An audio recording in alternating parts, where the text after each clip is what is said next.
আগে ছোটবেলা আমার বাবা জামালপুরতে আনতো লম্বা লম্বা এটা তো ছোট আলু, বড় বড় আলু হইতো বাল্লা, অনেক স্বাদ লাগতো। আবার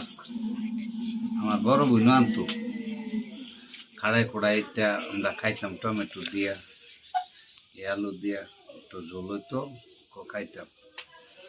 তো আজকের ইফতার হলো বুট, বেগুনি, পেঁয়াজু আর ফুলপিঠা আছে সাথে, আর হইলো মিষ্টি আলু। তো আজকের ইফতার ওই টুপিটা মনে হয় না তুই মুড়ি দাও ডাকছো আয় ওটো একবার দুটা লই আইব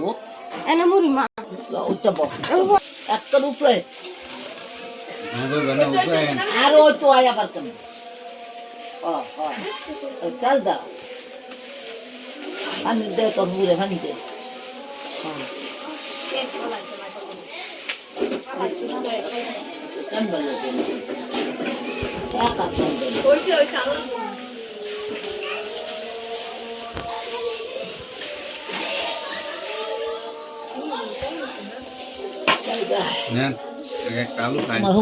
তেল দিয়া